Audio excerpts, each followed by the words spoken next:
श्री गणेशाय नमः। वक्रतुंड महाकाय सूर्यकोटि समप्रभ निर्विघ्नं कुरु मे देवं सर्वकार्येषु सर्वदा।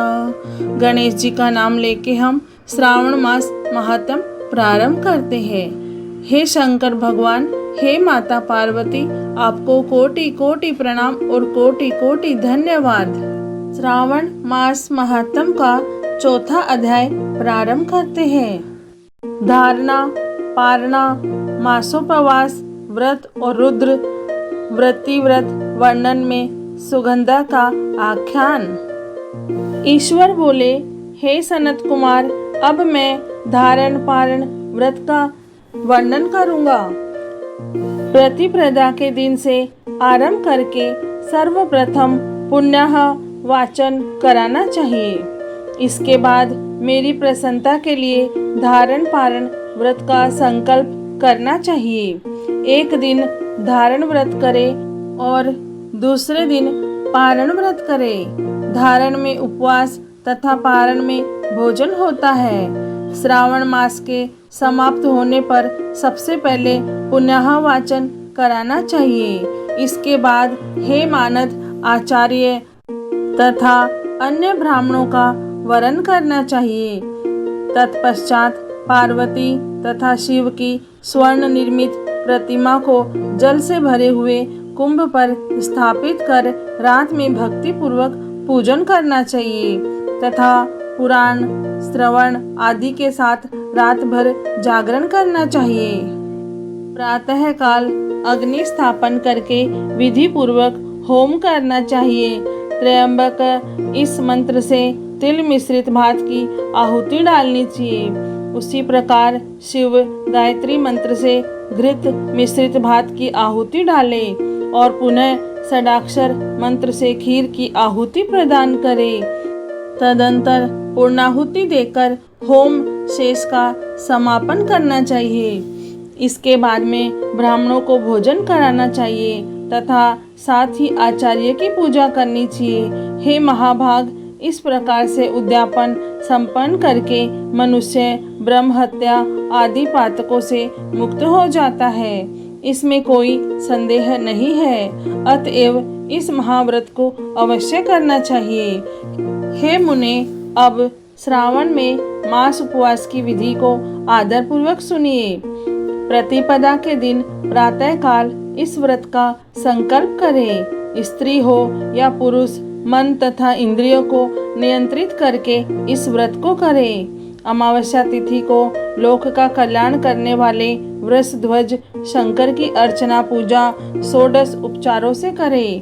तदंतर अपनी सामर्थ्य के अनुसार वस्त्र तथा अलंकार आदि से ब्राह्मणों का पूजन करें। उन्हें भोजन कराए तथा प्रणाम करके विदा करें। इस प्रकार से किया गया मास उपवास व्रत मेरी प्रसन्नता कराने वाला होता है।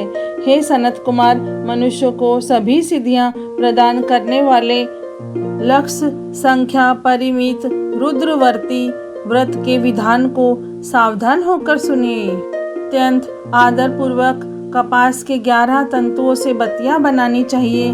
वे रुद्रवर्ती नाम वाली बत्तियां मुझे प्रसन्न करने वाली है। मैं श्रावण मास में भक्ति पूर्वक दीवान के देव गौरीपति महादेव का इन 1 लक्ष संख्या वाली बत्तियों से निराजन करूंगा।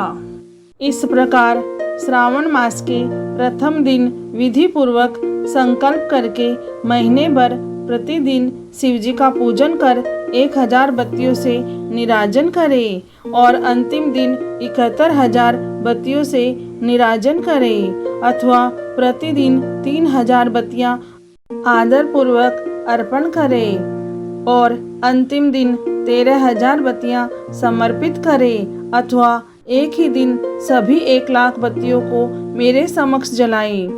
प्रचुर मात्रा में घृत में भिगोई जो स्निग्ध बत्तियां होती है वे मुझे प्रिय है। तत्पश्चात मुझ विश्वेश्वर का पूजन करके कथा श्रवण करें।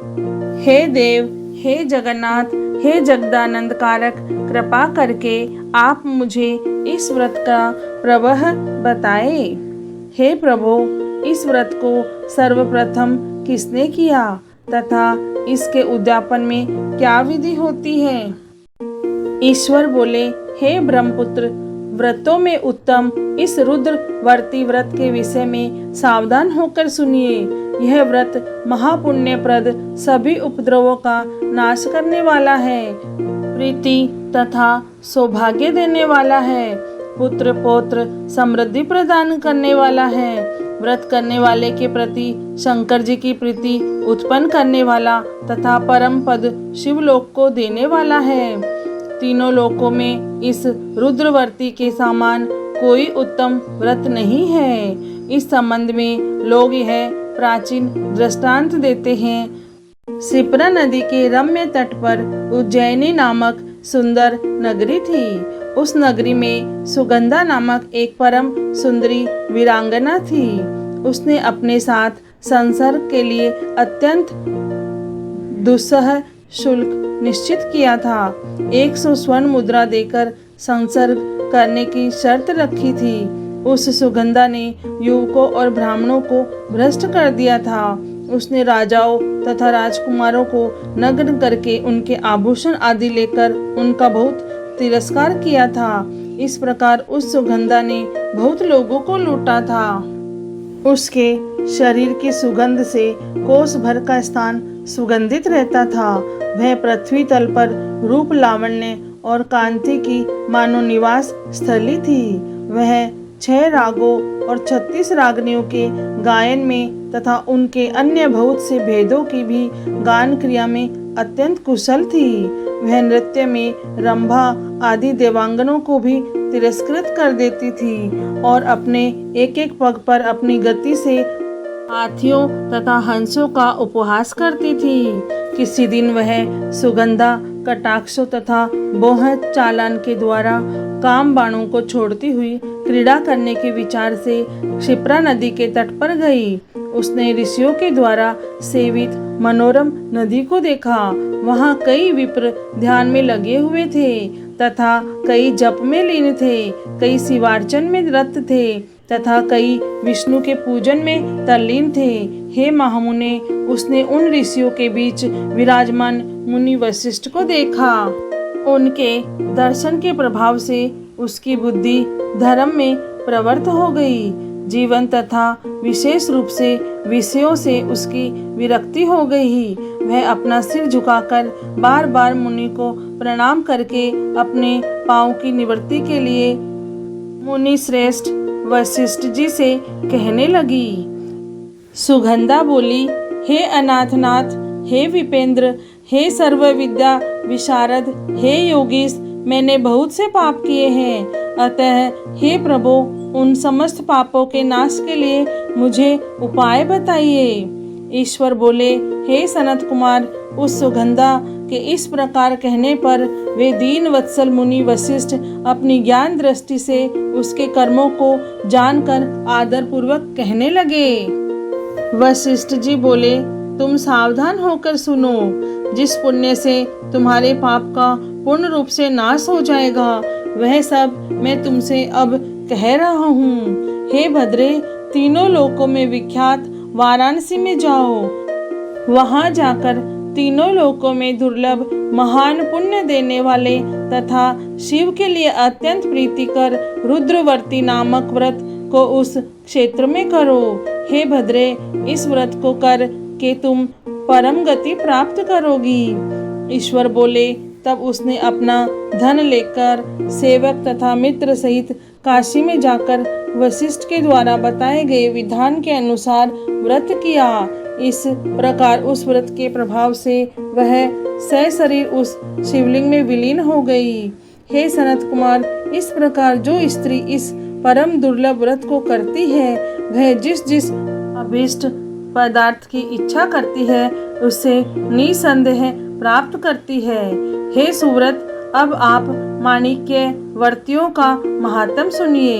हे विपेंद्र, उन माणिक्य वर्तियों के व्रत से स्त्री मेरे अर्ध आसन की अधिकारिणी हो जाती है और महाप्रलय पर्यंत वह मेरे लिए प्रिय रहती है। अब मैं इस व्रत की संपूर्णता के लिए उद्यापन का विधान बताऊंगा। चांदी की बनी हुई नंदीश्वर की मूर्ति पर आसीन स्वर्ण में भगवान शिव की पार्वती सहित प्रतिमा को कलश पर स्थापित करना चाहिए और विधि के साथ पूजन करके रात्रि में जागरण करना चाहिए। तत्पश्चात रुद्र सूक्त से अथवा गायत्री से अथवा मूल मंत्र से घृत, खीर तथा बिल्व पत्रों का होम करना चाहिए। इसके बाद पूर्णाहुति होम करके आचार्य आदि की विधिवत पूजा करनी चाहिए तथा सपत्नीक 11 उत्तम विप्रों को भोजन कराना चाहिए। हे सनत कुमार, जो स्त्री इस प्रकार से व्रत करती है वह समस्त पापों से मुक्त हो जाती है।